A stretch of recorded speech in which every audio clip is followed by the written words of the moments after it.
പിന്നെ എന്റെ ഭക്ഷണം താമസമൊക്കെ ഏർപ്പാടുണ്ടല്ലോ. താമസം ഇവിടെ ആവാം, പിന്നെ ഭക്ഷണം വലിയ കാര്യമായിട്ടൊന്നും വേണ്ടല്ലോ. My diet is very light.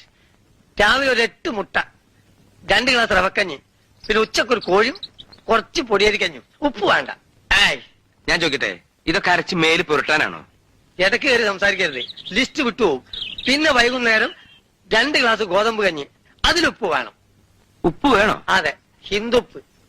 ഹിന്ദുക്കൾ ഉപ്പുണ്ട്? അതെ, ഹിന്ദുക്കൾ ഉണ്ടാക്കുന്ന ഉപ്പ്. ഇയാൾ എവിടത്തെ ഡോക്ടറാ? ഞാൻ ഡോക്ടർ ഉണ്ണിത്താനാണ്. ഉള്ളതൊക്കെ വിറ്റ് പറക്കിയിട്ടാണ് ഇതൊക്കെ കൊണ്ടിറങ്ങണേ. അതിപ്പോ അതേലാക്കി എന്റെ കഥയാക്കി. ഞാൻ ഈ പണി കിട്ടാനും വേണ്ടിയിട്ട് ഇമ്മന്റെയും ബാപ്പന്റെയും മുതല് മുഴുവനും പെറുക്കി വിറ്റ് തിന്നു മുടിച്ചോനാ. ഇത്ര ആഹാരം കഴിച്ചാൽ ശരീരത്തിന് പിടിക്കില്ല, അതുകൊണ്ട് പറഞ്ഞു ഉള്ളൂ സ്നേഹിത. പിന്നെ ഈ ഭക്ഷണത്തിന്റെ കാര്യത്തില് നക്കി വർത്താനം പറയരുത്. ഞാൻ തമാശ പറയല്ല. ഈ തീവണ്ടിയും കപ്പലും പൊക്കുന്ന ആളാന്ന് പറഞ്ഞാലെങ്കിലും എന്റെ കപ്പാസിറ്റി ഒന്ന് മനസ്സിലാക്കി കൂടെ.